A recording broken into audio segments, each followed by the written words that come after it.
And please welcome Chip to the show this evening. And Chip, how you doing? Hi, doing wonderful, thanks. Great. Well, I'm sure you can speak better than me this evening.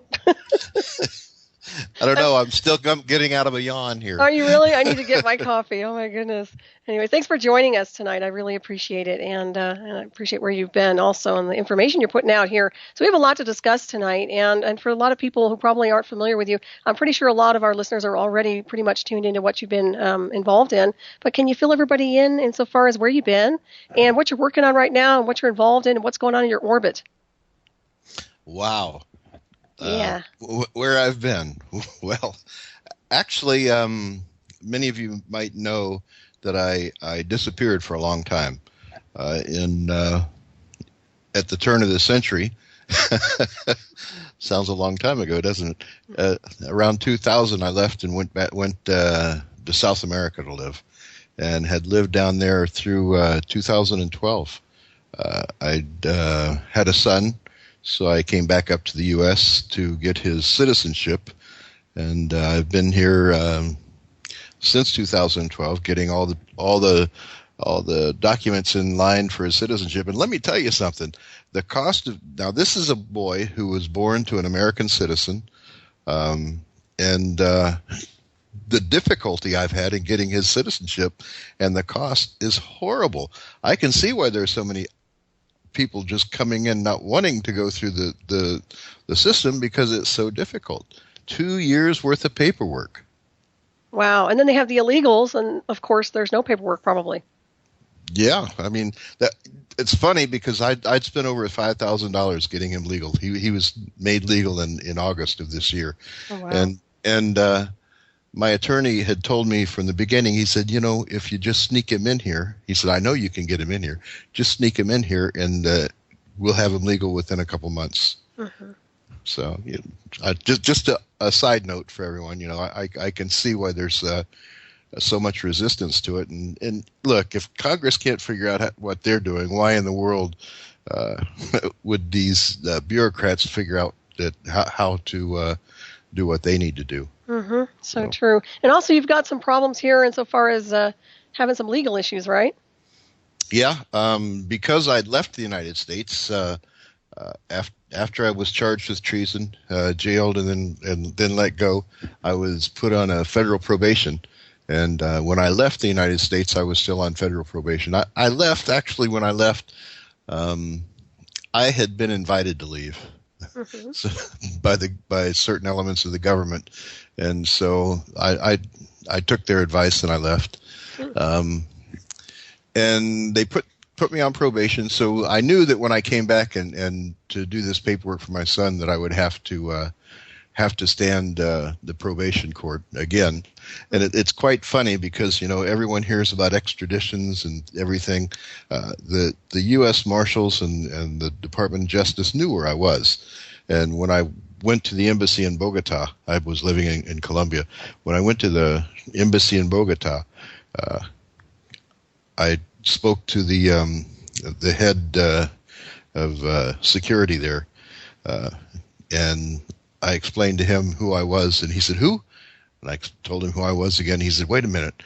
He said, "Oh yeah, we've got there's a warrant back in the States for you to send you back." He said, "But we can't extradite you because it's not extraditable." I said, "Okay, well I'm here." He said, "Well, wait a minute, we do want you, so I'll arrange for that." I said, "Okay." He said, "Hey, can you come back tomorrow?"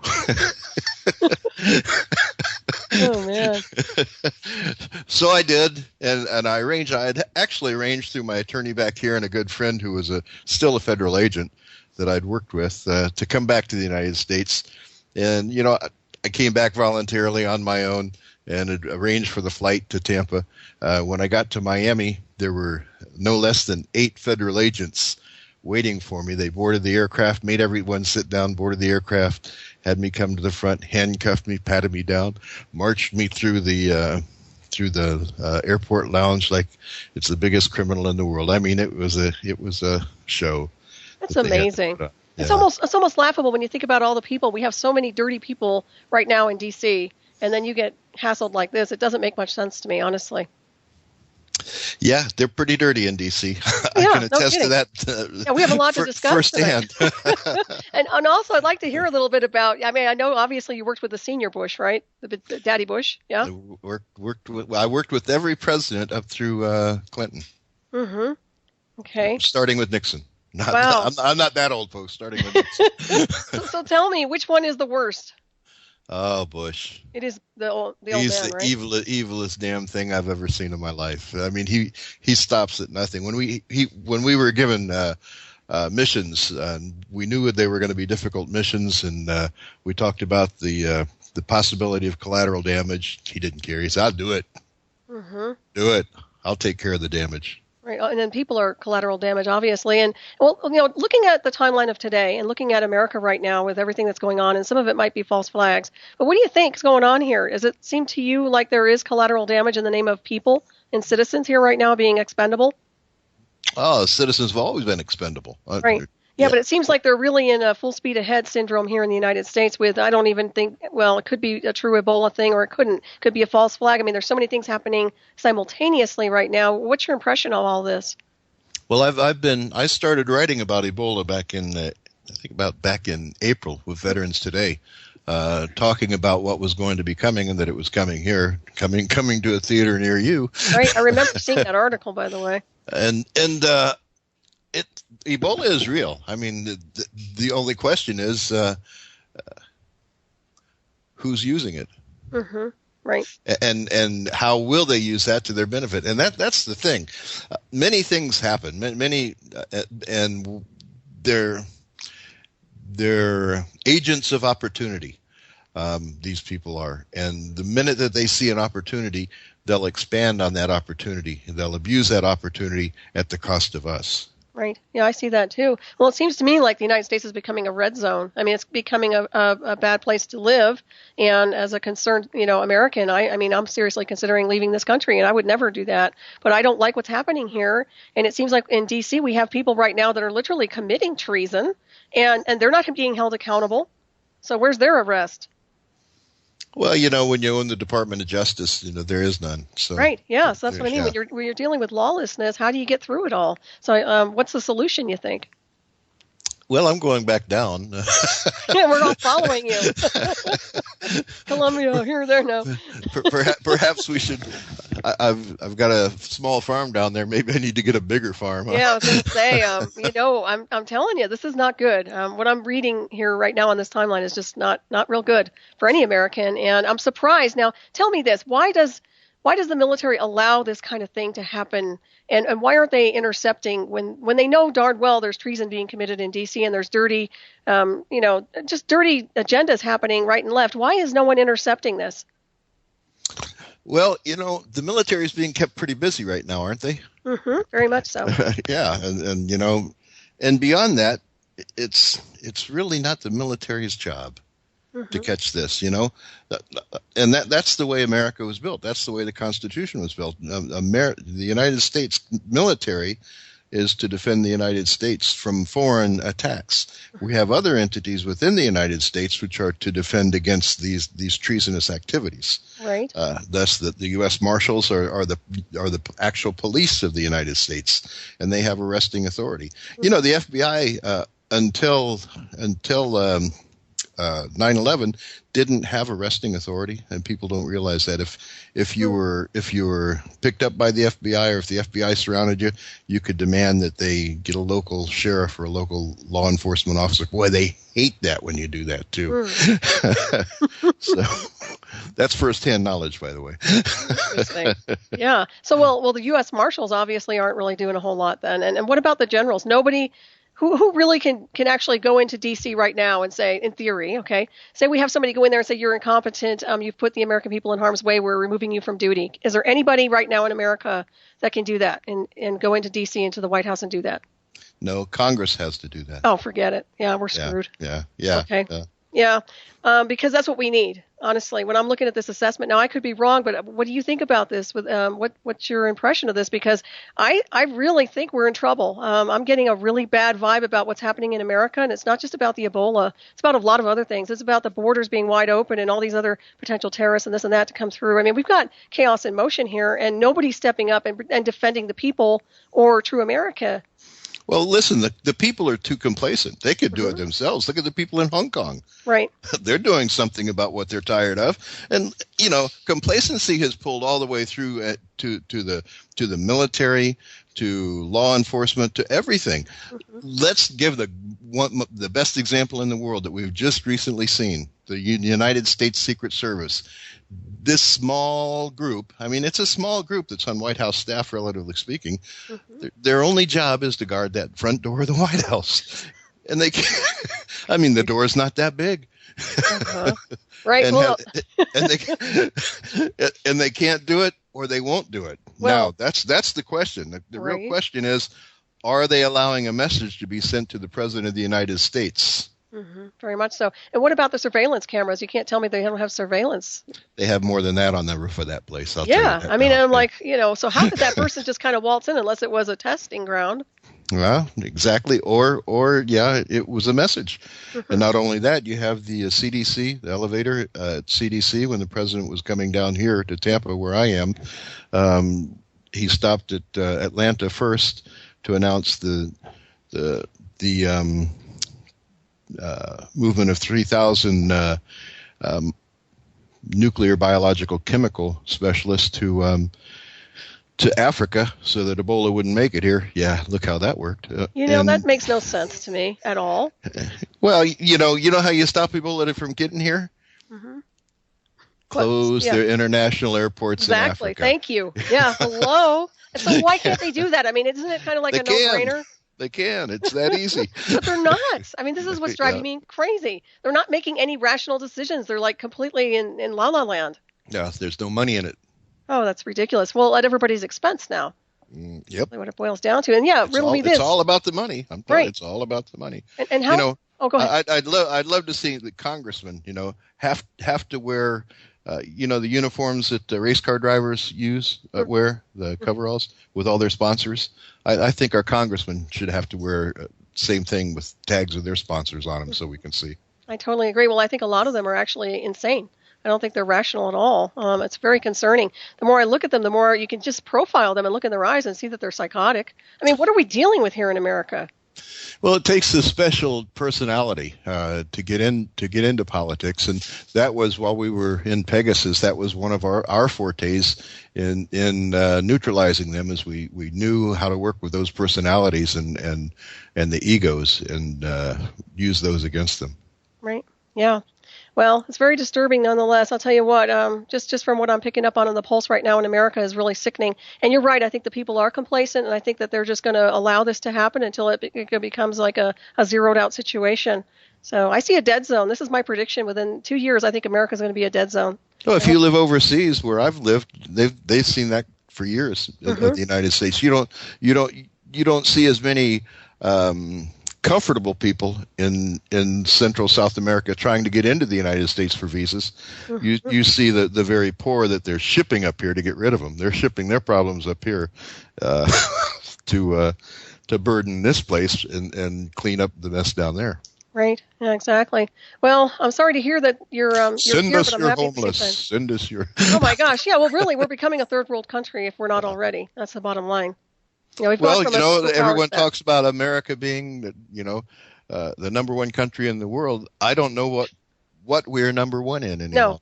No, we're not. And every single thing I purchase, I swear to you, I mean, even when I try not to buy it from outside the U.S., it's always from outside the United States.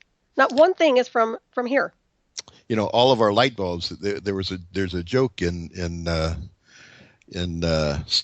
Colombia about the United States. They said if the United States messes too much with China, they'll be a very dark country. All of our light bulbs are made in China now. Yeah. Well, plus the lead and everything else that we're getting contaminated with. It's kind of a free-for-all, isn't it? Oh, yeah. And let us not forget Fukushima, whatever is going on over there. All sorts of other stuff. So and coming over here. Exactly. So what is your impression of everything? What are you looking into right now? What is your latest articles, or what are they on? Oh, my latest articles are before I left, when I worked for Bill Colby, he told me, Chip, you need to keep some insurance. You need to gather some insurance. So over the years, and I mean, I was there for many, many years, 22 years, 24 years altogether. And so I started gathering insurance. I gathered documents. I gathered audio tapes, videotapes, and I kept them, stored them. And what's amazing to me is how America uses a revolving door in politics. They keep going after these same few families. And if they understood, and I don't know how to get it across to them, if they understood how non-American these families are, and I'm talking about the Bushes and the Clintons, how they are not there, absolutely not there for anyone's interest in the United States. They all have their alliances, and it's not with the people of the United States. And so I'm going to start releasing some of that insurance. Oh, excellent. When's that going to happen? It's happening. It's being written. The article's being written, and then I'll release the article, and then I'll start releasing the documents in a timely manner as it's most effective. You know, I can throw something out there today, but it wouldn't do any good. It would be because people wouldn't do a damn thing with it. Now right. These people haven't announced their runs. They haven't done what they haven't announced yet. And I need to get it to a point, and I need to get myself to a point that what I put out there can be tested, can be authenticated, and then I'll do it. Excellent. Well, I applaud you for that. You know, honestly, I mean, a lot of us already really do pick up on the fact that the Bush and the Clintons and all these other guys are a bunch of clowns and they don't care about this country or the people. I mean, that's quite obvious. But there are a lot of people who don't, and they sit there with raw attitudes with everybody and their mother who runs for office without really understanding the bigger scenery. Yeah, I mean, and if you sit outside, well, that most people haven't left the United States. So this is all they know. Right. And so it's, you know, it's kind of, they've got blinders on. Yeah, that's the only way I can look at it. It's a crash course now because now it's really in our face. In my opinion, I think everything's in our face in the United States right now. People are being forced into a position of having to wake up and understand what's happening here. But I think it's almost too little too late. I mean, that's my impression insofar as the people themselves go.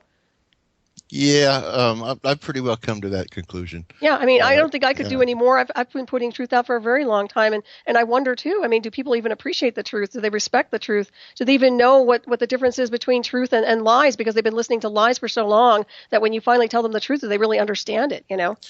Well, and more than that, someone like me, when I do something like this, I'm going to have to give up a pound of flesh.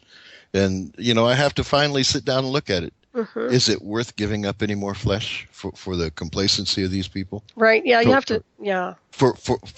To what cause is this? Because they just don't seem to care. I totally agree with you on that. It's sad to say, and it's sad but true. And you have to take care of yourself. And you know, I respect you for putting the information out. I really do. But at the same time, I'm wondering at this point in the continuum, I think people are just plain. Just not waking up, and I don't think it's going to make a difference to a lot of different people. So, well, I'm going to give them an ounce of flesh. Yeah, and then I'm going back down south. I think that's a good idea. And honestly, I keep telling people, you know, pay attention to what's happening here in the U.S. and don't get stuck here because I have a feeling they're gonna close us in. They're going to use this Ebola as an excuse to do so. What's your impression? Well, you know, it's easy for them to do that. Look, all they have to do is create panic in the eyes of the Americans. Americans can hear of it all day long, but the minute they actually see it, they need visual aids. Now they have a visual aid of something here in the United States, so now it can affect them. Right. Look what happened with the football player Rice. You know, he slapped his wife around, knocked her out in the elevator. And America said, and NFL said, okay. But the minute that we had visual aids on that, oh, it went viral. Right. So I think it's the same. You know, once they get visual aids with Ebola, it goes viral. And And now look at what's going to happen.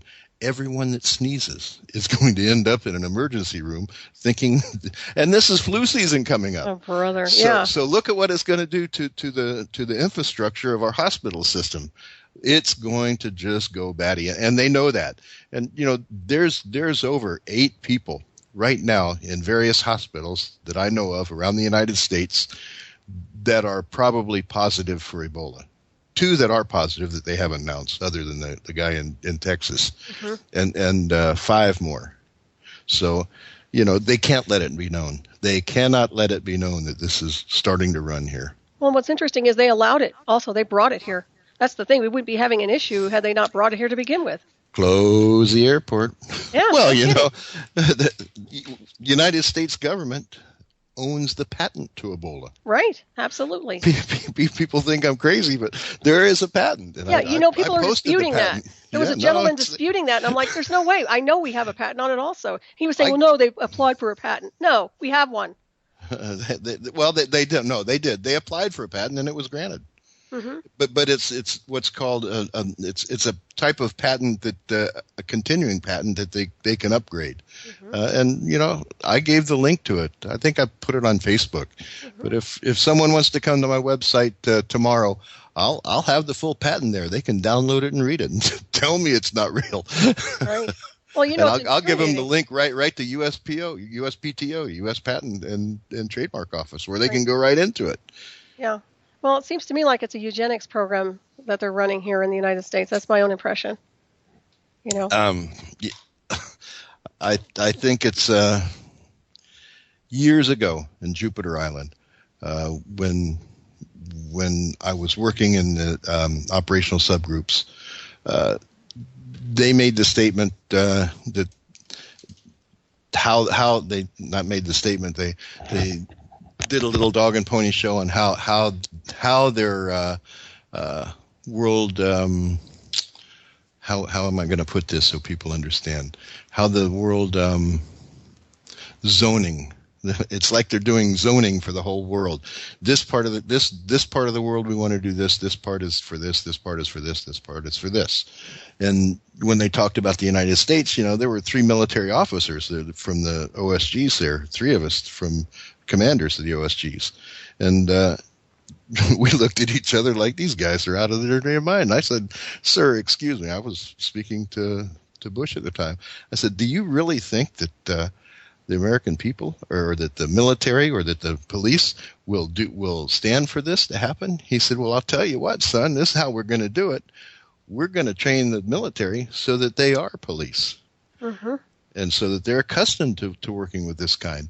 And that's exactly what they've done with these runs overseas with Afghanistan.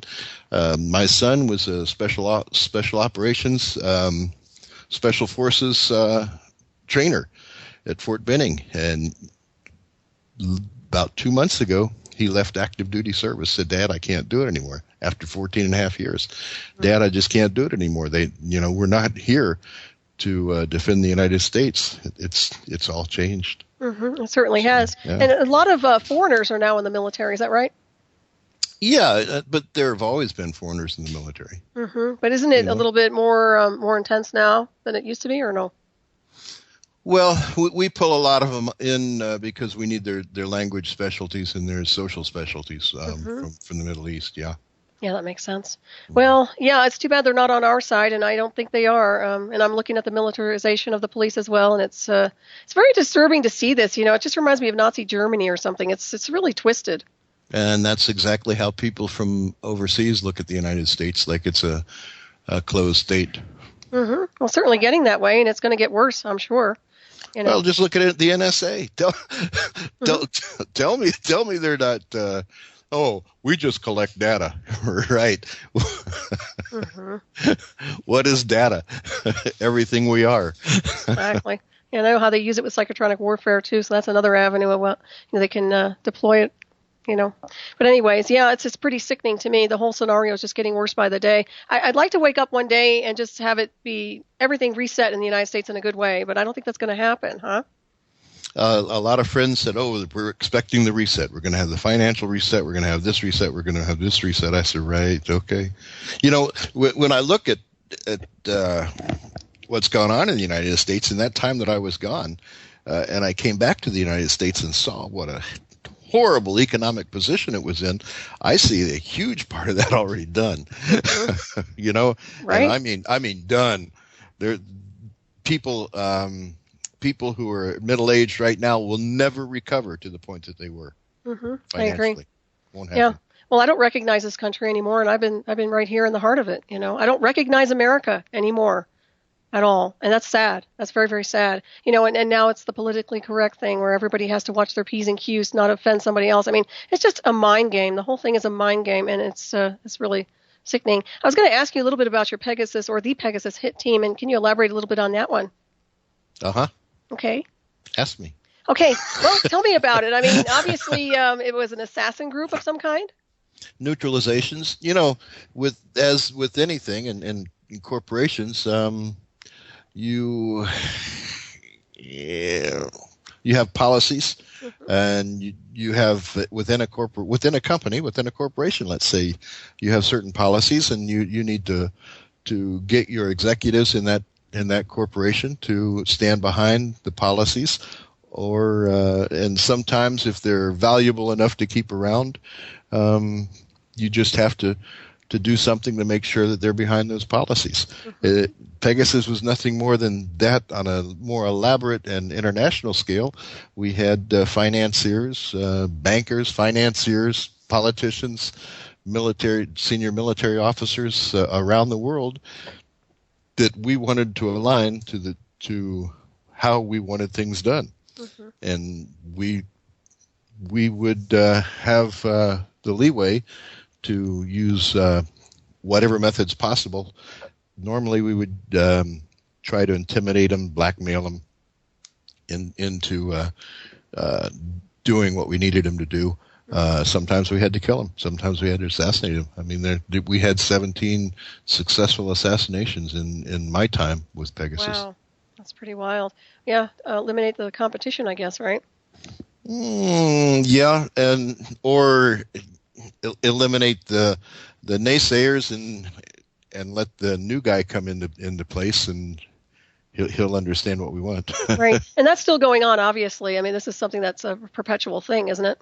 Sure it is. There's no reason for that to stop. Right, but it's not the Pegasus hit team per se. It's just another organization and another branch here and there.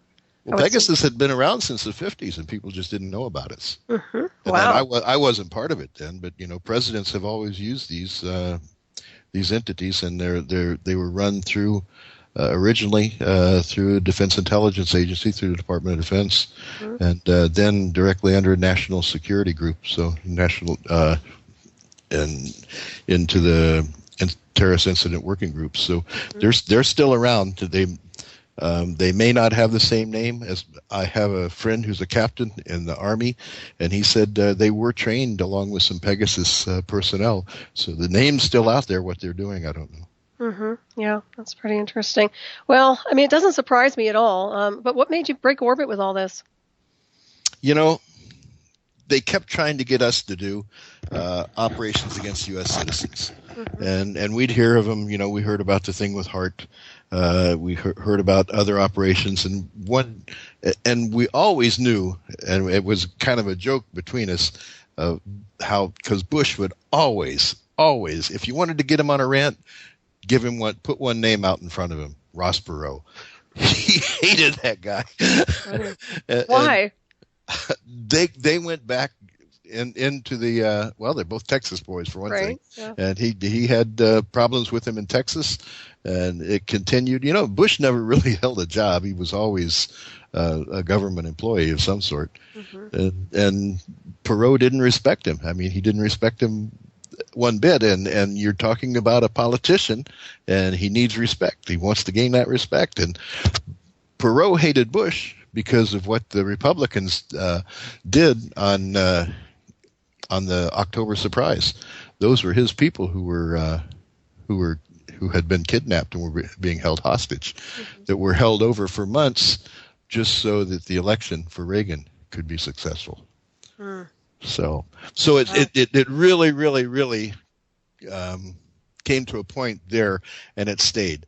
And Perot knew he wasn't going to get elected, but he didn't want Bush to get elected. So he said his attitude was, I don't care what it's going to cost me. I'm going to get in there and make sure he's not elected. Jeez. And Bush wanted him out of the race. And so at one of our OSG debriefings and mission briefings, he looked at me and said, Tatum, I need you to take care of this. I want him out of the race.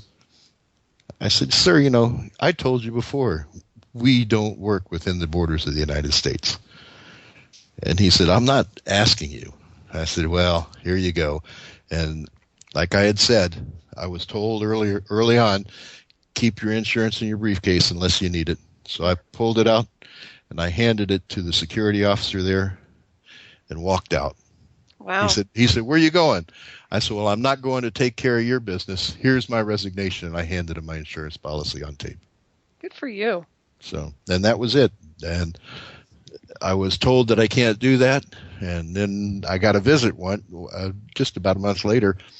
I was told, if you don't get your shit straight, Tatum, we're going to charge you with treason. I said, you guys can't charge me with treason. I haven't done anything wrong.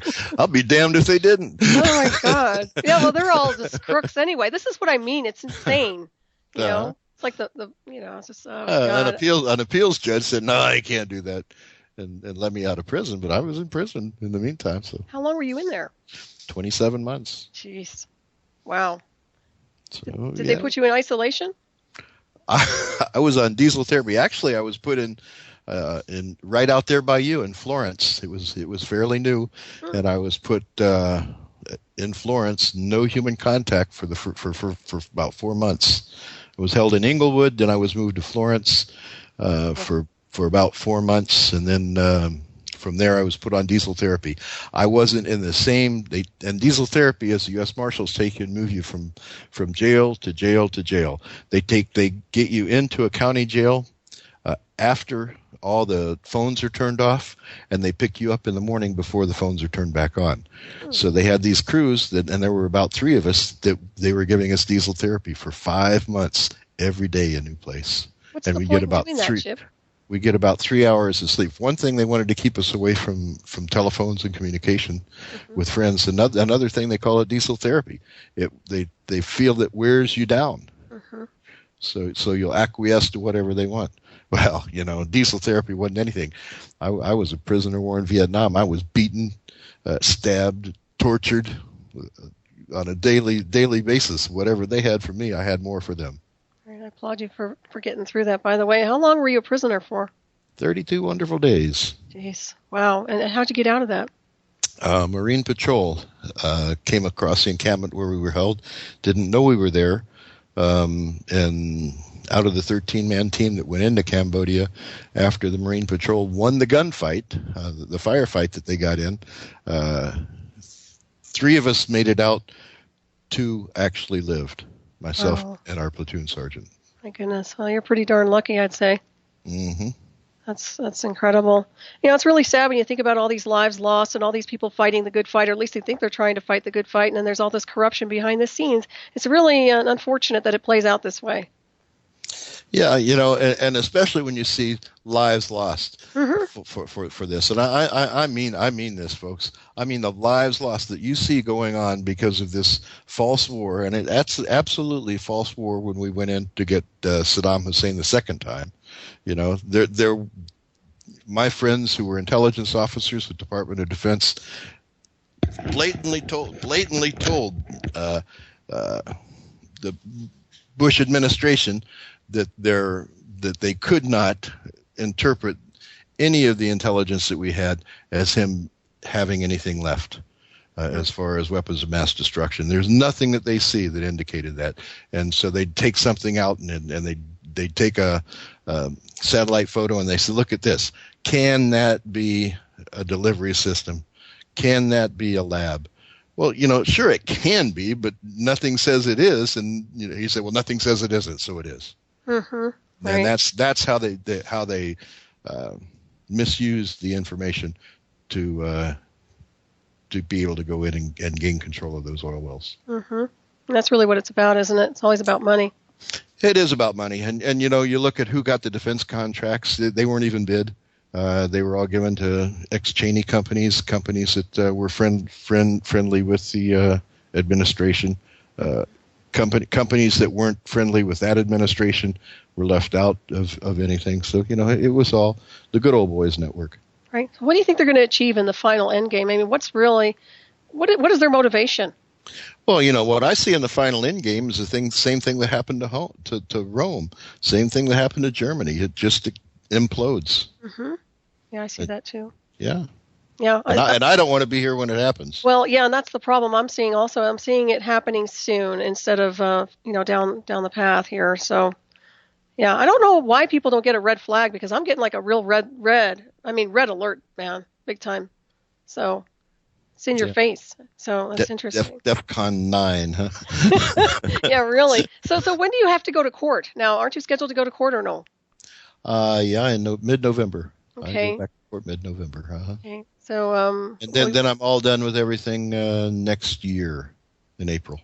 What do you have to do in April?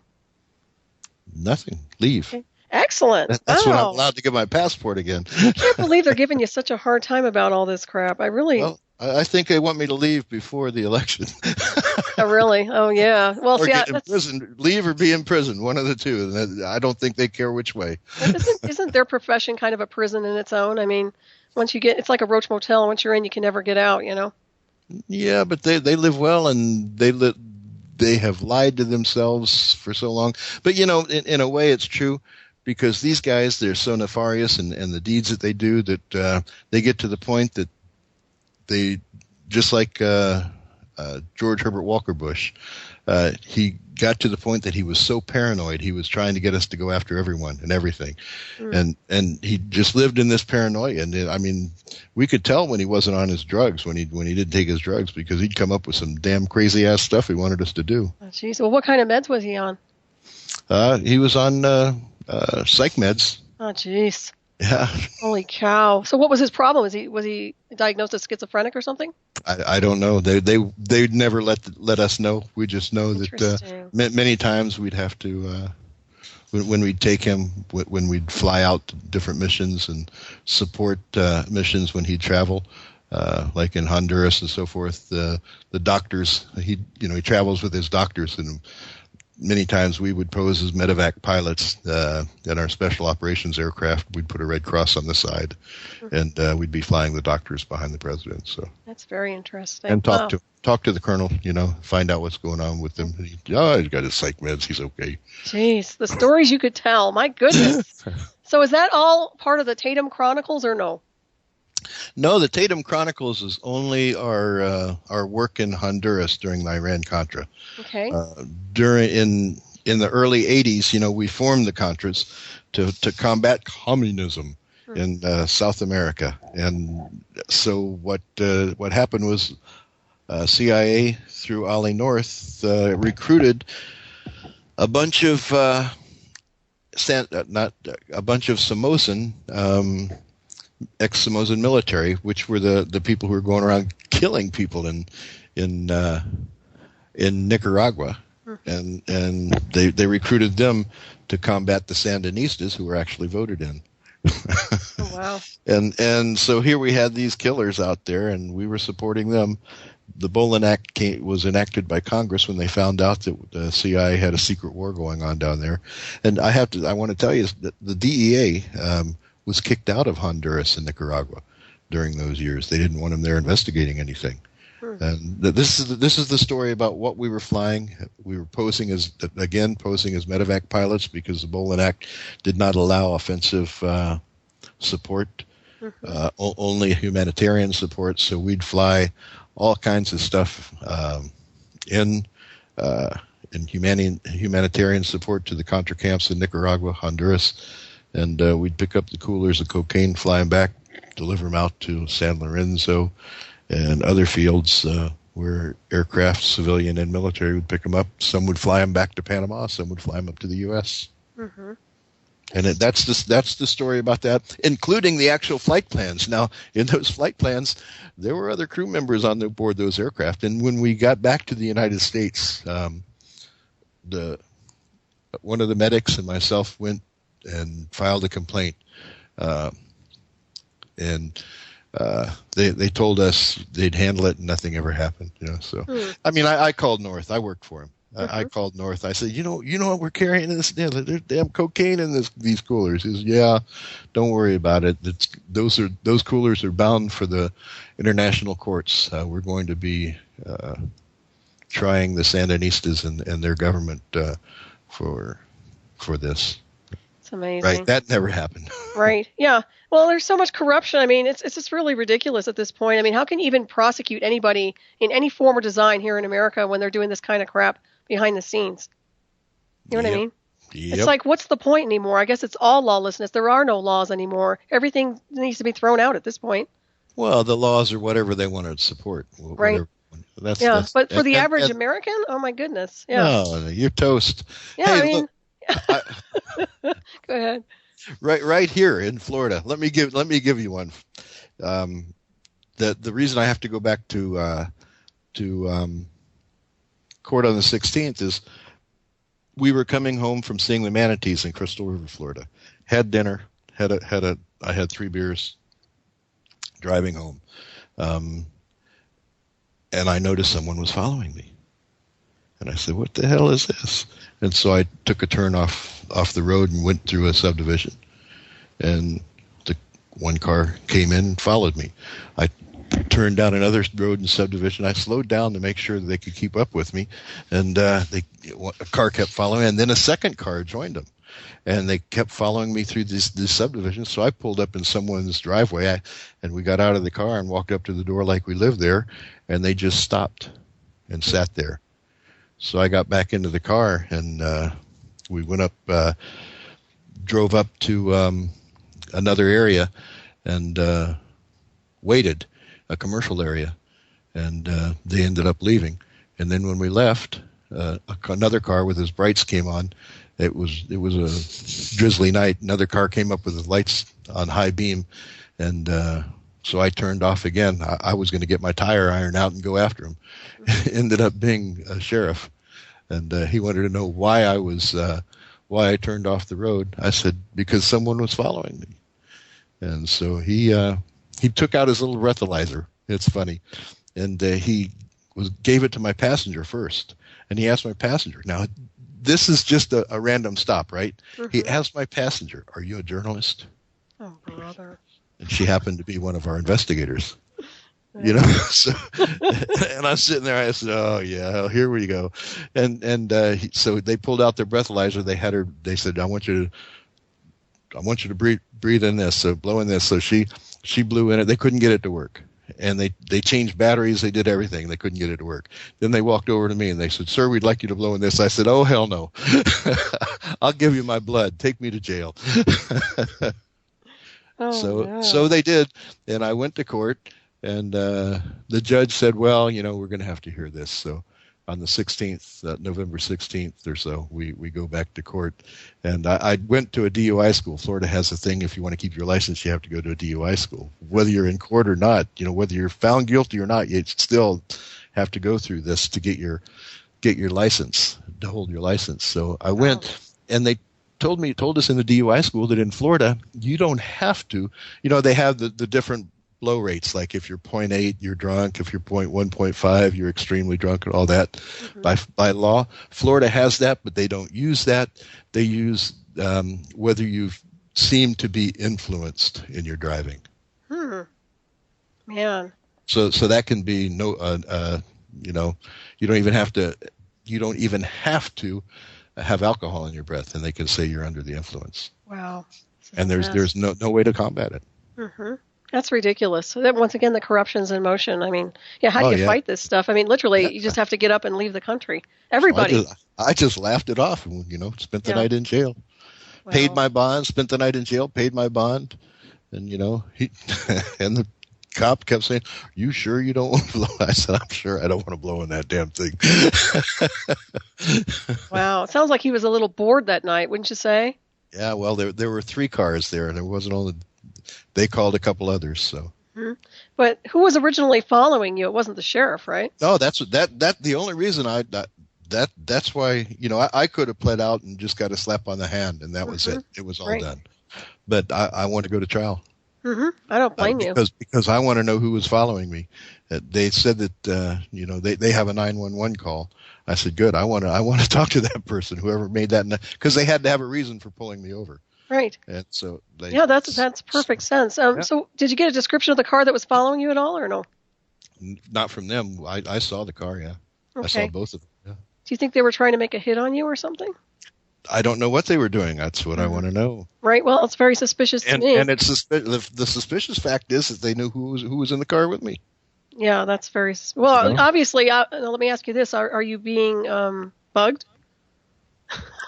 I'm always being listened to. Okay, there you they're go. Listening now. Oh, well, I'm used to that sort of thing myself. Yeah, so hey, knock yourselves out. I don't care. I'm it. wired. It's a long story, but so that makes a lot of sense there. So obviously, they're just tracking you while you're here in the U.S., I would say. Yeah, and on the 16th will be the start, because the minute they let me get in court, and the minute that they say they received a 911 call, I can bring up the point that someone was following me. And they asked me, why do you think someone was following you, sir? I said, because of who I am and what I've done in the past. And so I know that they're going to bring that up. And at that point, it opens it wide open. At that point, I can present who I think it was. And we can petition in ex-presidents. We can petition in all kinds of people and take a little DUI case and blow it through the roof. Wow, that would be kind of nice to do that. Yeah, my attorney's looking forward to it. Really? Excellent. Well, keep us informed on that one. I'd like to have you back to talk about it. Yeah, and of course I will when it's done. I'm not going to talk much about the case before. But. Right, no, I understand. Yeah, so that involves a lot of the Pegasus files, right? Yeah, uh-huh. Okay. Yeah, Tatum Chronicles is Tatum Chronicles are all those flights, and we went to Office of Public Integrity, filed complaints there, and nothing ever happened. And we actually went back to get a reading on it, and they said, "Oh, we can't seem to find those." Yeah, I guess. Wow, that's really amazing when I think about all this. Well, you have an incredible background, so I mean, they should just give you a clear and let you go. Yeah, that's what some people say, but that's. I think you've more than earned it. I mean, my goodness. Unfortunately, that's not how it works for us. Yeah, that's too bad. Once you cross the line like I did, it's their egos. Are you the only one who's really done that, or do you think there are a lot of others that have done it? No, as a matter of fact, our night vision goggle instructor for special ops, the guy who trained us to fly night vision goggles, when I was held in prison, I looked across the compound one day and I saw Ron. I said, "Ron, what are you doing here?" He said, "Oh, the son of a bitches."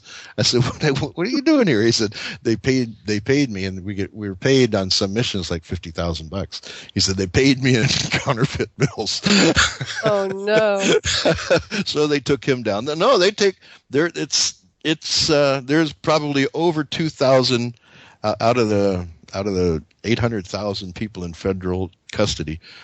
Over 2,000 of them are political prisoners right now. Mm-hmm. I believe that. My goodness. They're being held in the United States or outside the U.S.? Right here in the U.S. Now I'm not even. We don't even have a count on outside the U.S. That's very concerning. Yeah. But I mean, I have to say that in my time in special ops, we would fly people outside of the U.S. to other countries to be held. Yes, we would. What was the motive behind that? Why?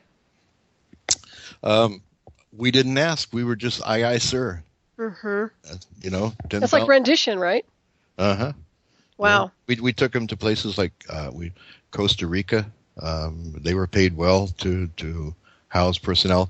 In outside of Bogota, Colombia, there's a United States federal prison. And there's a lot of people there. Oh, jeez. Wow. It's an iron fist, isn't it? Yes, it is. And they do that. They can't communicate with their families well that way. They're isolated. Right. Yeah. So I guess there's really no place to run. Yeah. They track you down wherever you go.